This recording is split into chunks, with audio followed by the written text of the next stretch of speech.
This audio fiction may contain elements not suitable for children. Listener discretion is advised. The development was emotionally crushing. A large portion of the army had deserted, leaving the guards on duty, the surviving court members, in the service of the Graunkrake royal family. The three remaining daughters and son had endured the siege well, with hope keeping them optimistic and unweathered by the circumstances outside their castle walls.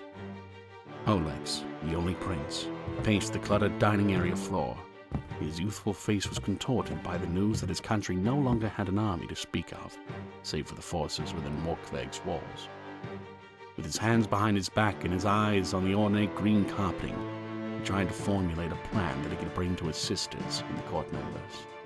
Visdor, the court sorcerer, watched the prince attentively. Visdor was slouched forward on the bench with his wooden staff standing, his fingers curled around the arc of the scepter. "You could use the magics that made your family," he muttered.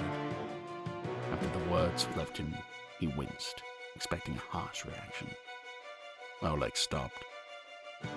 "Do we have the ingredients to begin the ritual?" he asked. It was a plan he had considered. They did not know the specifics of ritual preparation. Visdor's eyes shifted to read the prince's expression. "We do. Of course, we will need more should the ritual need repeating. But for now, we can begin." Visdor used his staff to steady himself while he got to his feet. "If you and your sisters wish to take this course of action..." Olex looked into the sorcerer's eyes. "We will gladly do whatever the gods ask of us. We are here to serve our people." He pounded his fist into his open palm. "We will remind those still with us why our great-great-great-grandmother was first crowned." Visdor gave a supportive smile and nodded. "Please, your majesty, gather your sisters and meet me in my quarters. I will begin gathering what we need to turn the tides of luck." The sorcerer's staff clacked with an atypical rhythm as he shambled toward the door. Olex watched the man in flowing green, black, and gold robes and sashes. "That man carries our hope." The prince smiled and rested his hand on his chest. "When this is said and done, he and his family need recognition, thanked for their service and loyalty to House Graunkrake." With renewed optimism, the prince hurried to find his siblings. Helga surveyed the faces of the court members who were present during the coup. They were putting on brave masks for the social aspects of being forced into the same isolating event in areas. Nobody wanted to be the first to lose hope, let alone be the first to show it after the army deserted the Graunkrake family. "I have no idea what we're going to do," she whispered. "We'll think of something," Mirka said with a cheerful simper. Her bright eyes revealed that she believed what she said. Helga adored her youngest sibling's unshakable happiness. Helga ruffled Mirka's dark, wavy locks. "Thank you for being you," Helga whispered. When Mirka replied with a quirked eyebrow, Helga touched her cheek. "I adore your pluck," she explained. Her eyes grazed over the faces of the others present. Their extravagant clothing had become threadbare, stained, and wrinkled, while the barrier around the castle kept the invading force away. The time spent together without the freedom of walks in the fresh air and leisure, frequent baths and lavish meals, had whittled their hearts to dust. Soli broke away from conversation with an aristocrat. She bowed her head respectfully, then she hurried to join her sisters. "They're breaking, and we cannot hold that against them," she said in a harsh whisper. Soli kept her eyes squarely on Helga. Soli balled her hands in her fists. "Killing the betrayer was an act of war, and we were tricked into it." "Calm yourself," Helga said. "He isn't dead. The second those boots were on our soil, they declared war. Being twice in the right doesn't better our situation," Soli muttered. She folded her arms and kept her scowl out of sight of the others present. "Everything will be okay," Mirka said. She patted Soli's hand. "We have the best sorcerer with us." Soli looked at Mirka's rosy cheeks and happy grin. Then she scoffed. "Not without a way out of this. We're facing down a war. As cute as your sunshine attitude can be, we need to take action. I think we should fight back. What? Helga's voice went cold from disbelief. We have warriors, we have weapons, Soli shrugged. What don't you understand? The debate between the princesses was interrupted by their brother's reappearance in the ballroom with the majority of the combined residents. The three sisters turned to Olex. He huffed and doubled forward. We need... Several breaths. To move. Quick breathing. The guests! To where? Soli asked. Helga planted her hands on her hips. Also, why would we move them from the ballroom? Everybody has space here, even if it's minimal. It's away from the sides of the keep that will be attacked if the barrier falls. Olex stood, now having caught his breath. The barrier will fall, he said flatly. We need it to for the plan to work. Now let's move our guests. Then after, we meet Vistor in his quarters. What are we going to do? Mirka asked. She looked to each of her older siblings.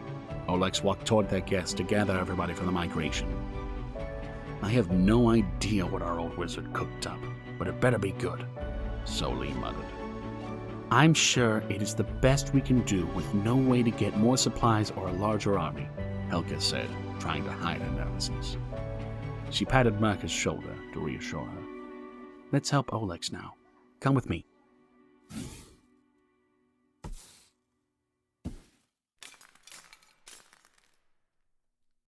Baris walked ahead of all but the army's top commanders. They were a foreign nation, so their ranking system was unknown to him, but the more elaborately dressed people were who he assumed had the most power. He could hardly believe when word came through that they had breached the castle wall. Baris silently wondered if Vistor had passed away, and if that was why they had so easily dispelled the magical shield. Given the sorcerer's age, it seemed the likeliest cause for the invading army's small victory earlier in the day. He was now tasked with helping the scouting party find their way safely through the castle's traps, towards where the supplies would be stored. The excursion went smoothly. They made it from the breach into several inconsequential areas. After several hours of avoiding traps and Baris directing them through the castle's layout, they arrived in the former ballroom. The bedding, limited food, and water still in the abandoned room, the group concluded the guests were housed there. With no clues of where the guests were, let alone the remaining royal family members, the scouting party moved forward. Nael checked the map each time the alleged traitor brought them into a new area. She did not trust the army's willingness to switch sides solely to survive. Loyalty to the crown had to have existed at some point for some members of the army, so the turncoats were as likely to turn back as they were to defect permanently. She kept a suspicious eye on Baris as he pointed out the traps. So far, the information he offered was good, but all good traps involve investment. She was never going to let her guard down near him. And the next room? She asked. Baris pointed and looked to Nael. Up the staircase, or... No, this way, Nael answered. She pointed to an open doorway. A hallway to the storage room, the kitchen, formal dining room, Baris explained. So, no traps? Nael asked. No, Baris shook his head. Nothing before I defected. Nael shook her head. There it was. The seed of doubt she was sniffing in the traitorous night from the time they first met. He expected a trap or a ploy, but he did not disclose the information before their excursion. The party crept forward through the unlit dank halls of Graunkrake. The difference between the decorum and the empty, depressed felling that sank from the high ceilings was unsettling. The rooms had green and gold tapestries depicting the family's mascot crow, the warm chestnut-colored wood furniture, ornate gold candelabras featuring elegant white candles spaced out on tabletops and mantelplaces. The walls were covered strategically with paintings of flower fields to jaunty mythological entities celebrating beneath rainbows, puffy white clouds, and silver moonlight. The feelings of the castle's occupants after the coup were soaked into the very foundation of the keep. Nael noted the valuables in the room that could turn a profit, especially with the looming fall of House Graunkrake. She and the other scouts were pulled from their tasks by a panicked shout. Everybody in near unison turned in the direction of the sounds. The overlaying echoes and reverberations, it took the source emerging from the shadows for the scouts to recognize there were two people screaming. Jost held his halberd at the approaching strangers. "Identify yourselves!" The Salt and Pepper commander's voice carried through the hall. Two men stopped with a spear blade nearly at their throats. Riled up, they sputtered nonsense, overwhelmed with emotion. The most useful means of communication they had was pointing to indicate their direction. Nail patted Jost's armored shoulder. "We're not going to harm you." She let that sentiment sink in while Jost lowered his weapon. After a brief moment, she continued. "But who are you?" "Why in the hells are you babbling lunatics?" Jost added under his breath. "The sorcerer let us go," the first answered. "He unlocked our cells and told us to run." "And why were you imprisoned?" Nail asked. "I killed the king and queen in their sleep," one said with a prideful grin. "I'm surprised you don't know me." "And you?" Jost said to the first man to speak. "Wife left me for my brother. And a few too many to drown my sorrows," the man replied. "When you want to bet they were the only two in the cells," Nail muttered. Jost raised his lance again. "Releasing two people and telling them to run could be mistaken as an attack. Be used to determine where in the castle we are," he muttered. "We might as well use them to our advantage," Boris said. When the other's eyes were all on him, he shrugged his shoulders. "Have them walk the rooms before us. They're unarmed. And not in a position to negotiate unless they want to die now instead of later," Jost added. He motioned with his lance. "Let's go, gentlemen. Turn around, deeper into the castle, now." Nail gave a confused look to Boris. Despite his turncoat status, he seemed to have shifted loyalties. She shook the worry from her mind. She trailed behind the remainder of the scouting party and their confrontation buffers. "Right, we have a job to do," she muttered. They moved slowly, with the two released prisoners complaining on occasion, until they were struck by one of the soldiers. Then a brief silence would follow. "The guards of the prisoners would have weapons available to them," Boris whispered to Nael. She nodded, but didn't bother noting an assumed fact on her map. She walked forward while noting the estimated number of steps it took her to cross the room. "What in the hells is that?" one of the soldiers asked. "I cannot be the only one seeing that," Jost muttered. "Seeing what?" Nael asked. "Don't," Jost cautioned her. He looked over his shoulder at the strategist. The gruff older commander's voice softened. "Nael, back away slowly.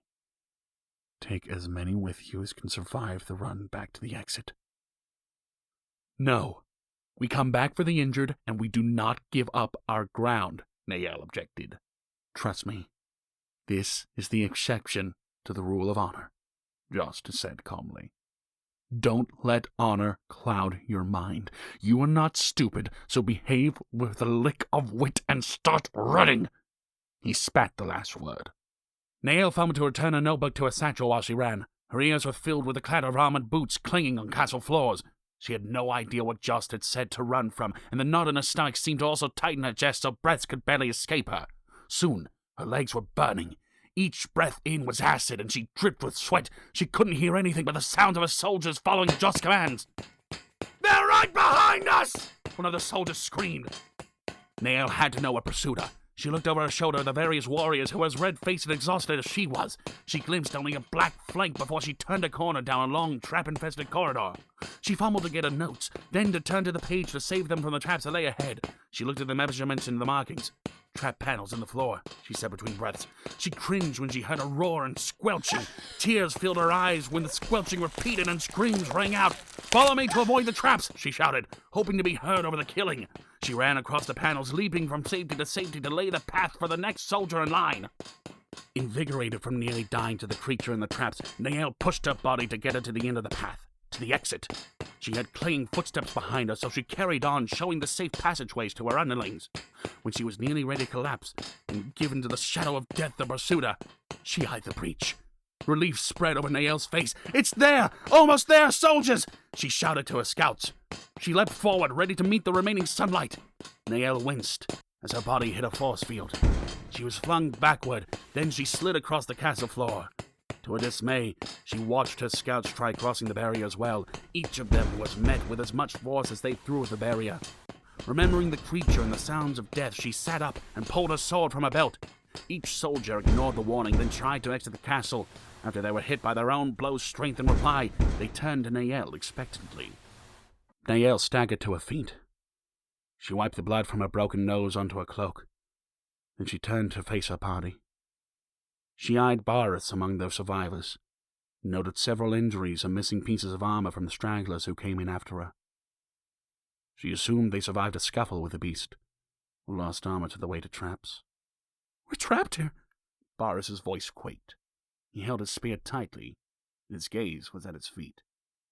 "With those monsters?" "We need to kill the sorcerer who is maintaining the barrier," Nael said firmly. "That means we'll need to slay those beasts. If I saw another recourse, I would gladly take it. But we need to go now before we need food and rest. Before we're sitting here waiting to die of starvation. Or to finish a meal for one of those," she cringed, "things." Nael shambled across the floor despite the injuries she brought upon herself by charging the barrier. She stopped when it occurred to her that she was not hearing the clatter of armor on the castle floor. She turned and found each of the survivors averting their gaze from her.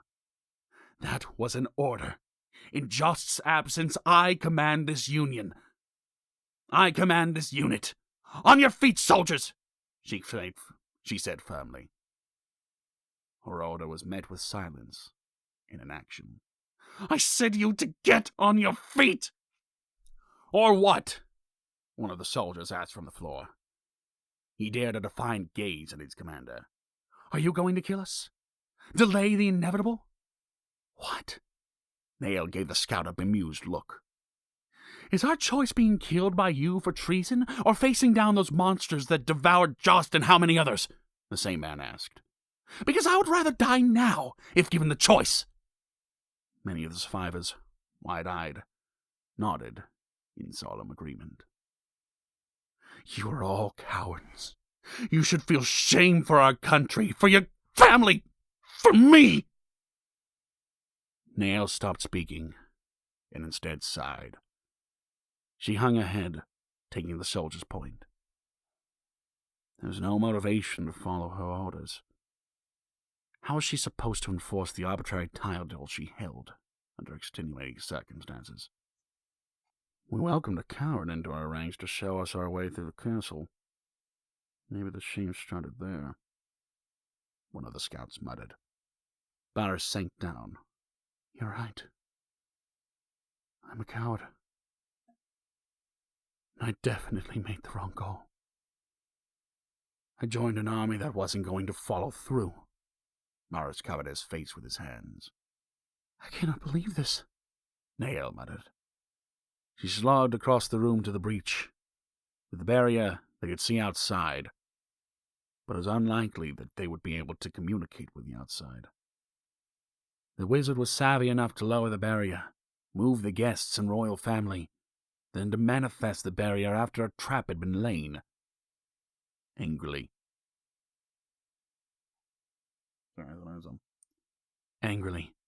Nael slammed her fist against the ward.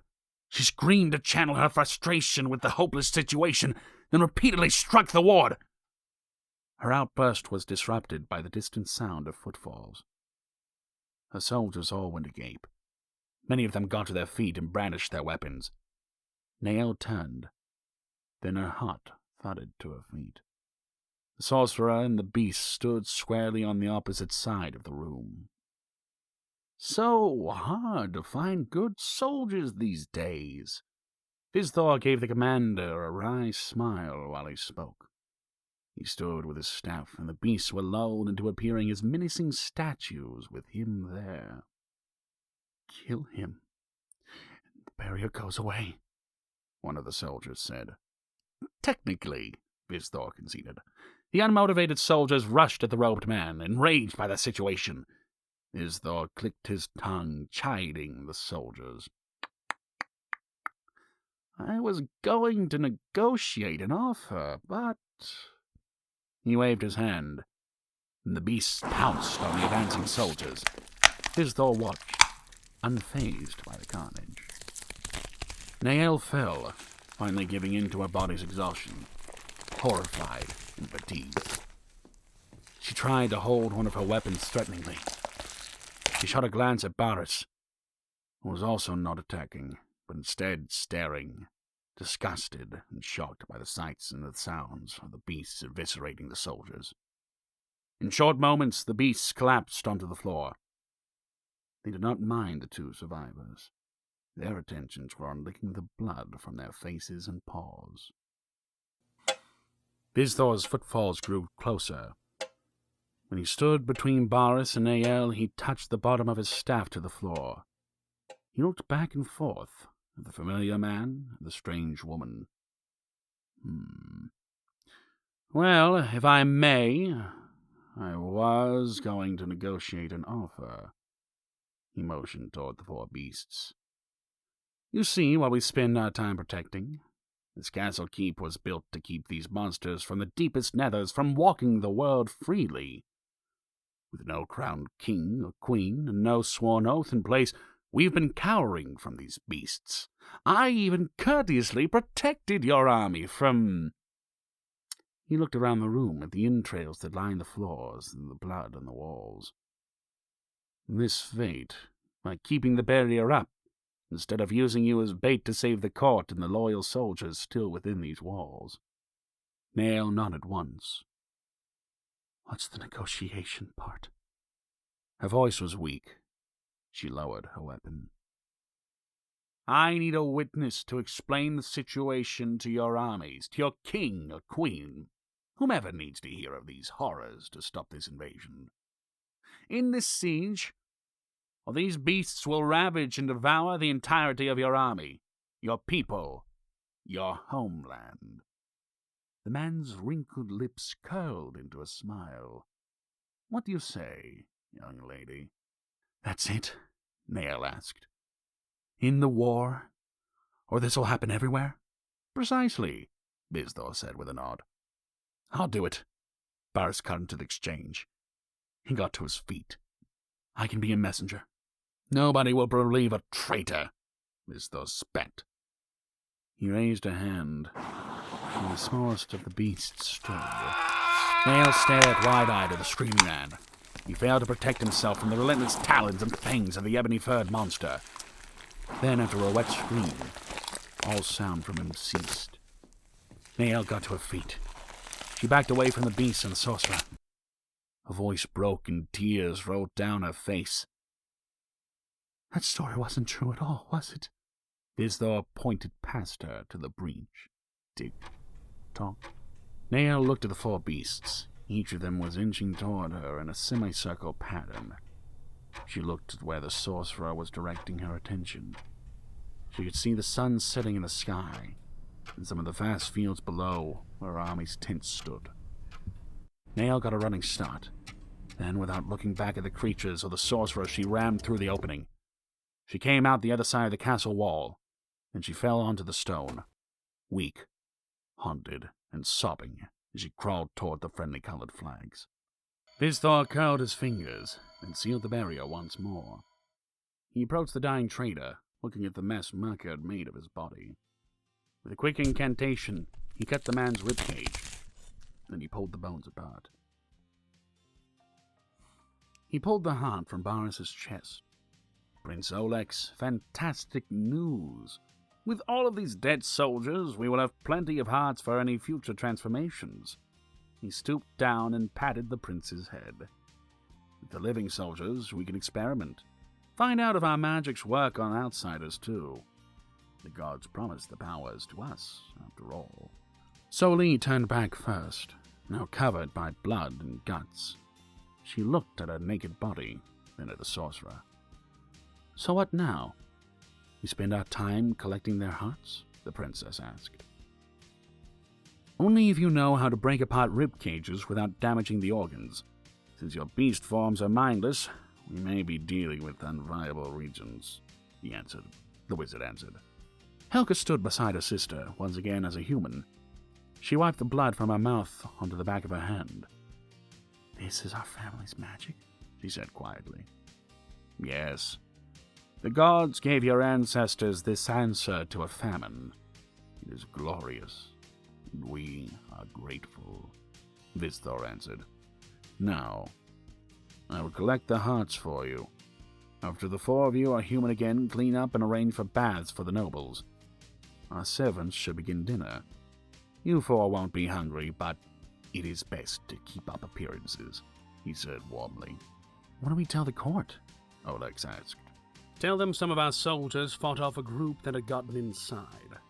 That's what the gore is about, and we're keeping them occupied while the servants clean up the mess," Solid suggested. She shrugged and followed that court wizard's advice. "Keep up appearances," Helga muttered to herself.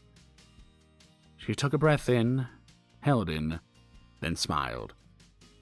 "Let's go get cleaned up, then have a celebration dinner in honor of the fallen soldiers." She clapped her hands together, then hurried off toward her quarters. Mercus smiled. "I love that we have these powers. I want to tell everybody, but I know we shouldn't." The youngest princess likewise excused herself from the carnage in the company of her brother and the wizard. Olex sighed quietly. After steeling himself, he nodded in agreement with the sentiment.